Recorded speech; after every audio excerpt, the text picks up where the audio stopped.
BJP में कौन नहीं सीएम बनेगा ये तो बता दो। काहे ना आप लोग झगड़ा लगवा रहे हैं उन लोगों में। और नीतीश कुमार जी पूरी तरीके से भाजपा ने उनको हाईजैक कर लिया है, वो अचेत अवस्था में है। एक बार बिहार की जनता जो है नए गाड़ी पे सवार करने जा रही है। महागठबंधन राष्ट्रीय जनता दल की सरकार बनने जा रही है। सम्राट चौधरी बनेंगे मुख्यमंत्री। देखिए, बिहार की राजनीति गलियारे में एक बार फिर से सीएम चेहरे को लेकर के जंग छिड़ गई है।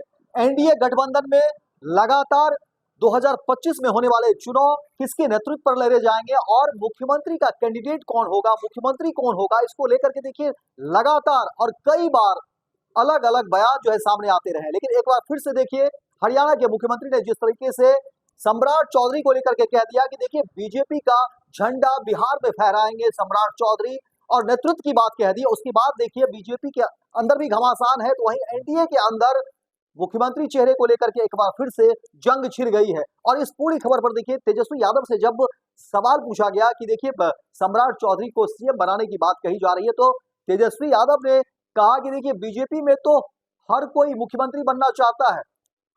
तेजस्वी यादव ने कई सारे आरोप भी फिर बीजेपी के बड़े नेताओं पर लगाए और कहा कि देखिए मुख्यमंत्री नीतीश कुमार को ये लोग हाशिए पर रखे हुए हैं और अंदर खाने बीजेपी बिहार में सरकार चला रही है और बीजेपी कई ऐसे काम भी कर रही है जिसका पता भी मुख्यमंत्री नीतीश कुमार को नहीं होता, और नीतीश कुमार पूरी तरह से निष्क्रिय हो चुके हैं बिहार की राजनीति में और बीजेपी के ऊपर कई सारे आरोप भी लगा दिए। वहीं तेजस्वी यादव ने कहा कि देखिए बीजेपी के कई ऐसे भी नेता हैं जो पीछे से सरकार चला रहे हैं। आपको बता दें, देखिए बिहार में इसी वर्ष विधानसभा के चुनाव हैं और इस चुनाव से पहले बिहार की राजनीति एक बार फिर से गर्म होती जा रही है, जहां एक बार फिर से एनडीए में नेतृत्व को लेकर के जंग छिड़ी हुई है। तो वहीं मुख्यमंत्री चेहरे को लेकर के एक बार बयान ने, हरियाणा के मुख्यमंत्री के बयान के बाद जो है देखिए सियासत गर्मा गई है।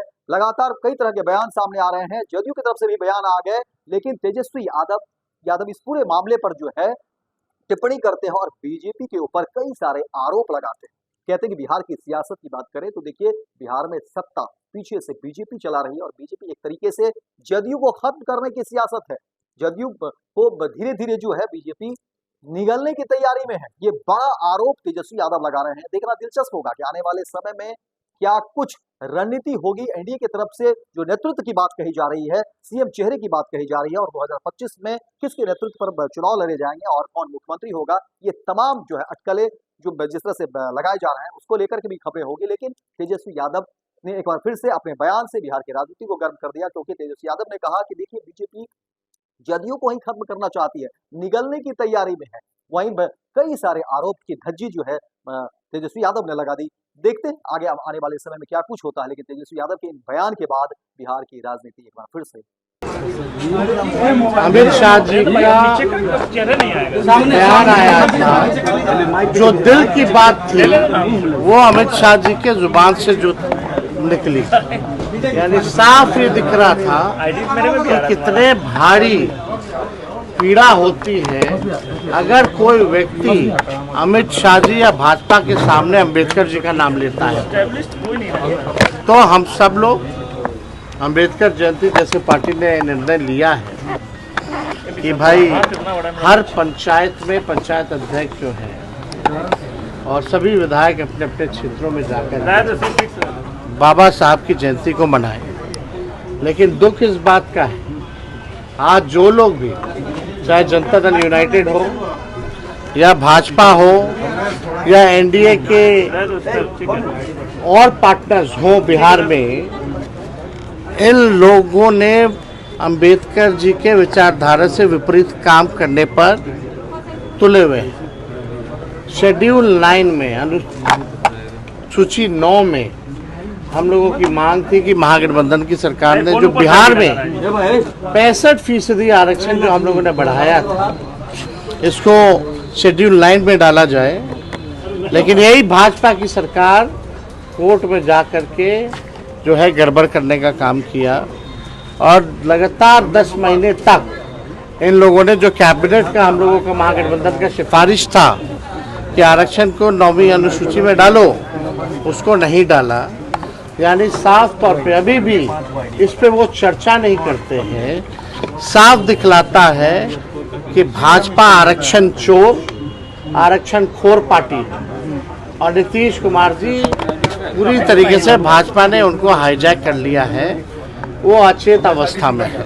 अब तो नया सिंह सैनी चुनाव लड़े जाएगा। उन्होंने नया सिंह सैनी ने कहा है और सम्राट सीएम बनेंगे। भाई बीजेपी में कौन नहीं सीएम बनेगा ये तो बता दो। काहे ला आप लोग झगड़ा लगवा रहे हैं उन लोगों में? 2 दिन बाद दूसरा नाम आ जाएगा, क्यों चिंता कर रहे हैं? ये लोग आपस में नूरा कुश्ती लोग करते रहे। सीएम इस बार खटारा गाड़ी जो है, जो एनडीए की खटारा गाड़ी, इस बार बिहार की जनता जो है नए गाड़ी पे सवार करने जा रही है। महागठबंधन राष्ट्रीय जनता दल की सरकार बनने जा रही है और कोई मतलब नहीं।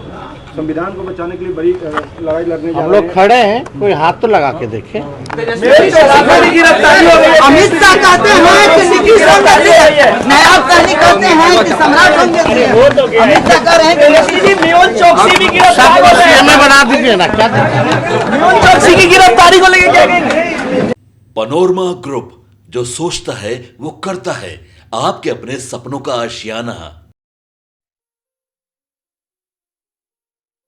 ये लो मुंह मीठा करो, आज मैंने अपना जॉब छोड़ दिया। अब हम पूर्णिया वापस जाएंगे। जॉब छोड़ दिया है? मतलब ये घर कैसे चलेगा? हम करेंगे क्या? और माँ बाबूजी क्या बोलेंगे? इसलिए मैं एक और मिठाई का डब्बा लाया। अपने बिजनेस के लिए लोन अप्रूव हो गया। अरे लोन अप्रूव हो गया वो तो ठीक है, लेकिन पूर्णिया में हम रहेंगे कहाँ? अपना घर भी तो नहीं है वहाँ।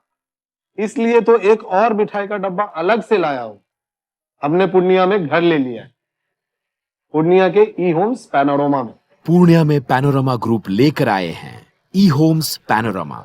बड़ा घर, आलीशान जिंदगी और अत्याधुनिक सुविधाओं के संग। अरे अब क्यों मुंह मीठा करवा रही हो? क्योंकि हम घर वापसी जो कर रहे हैं।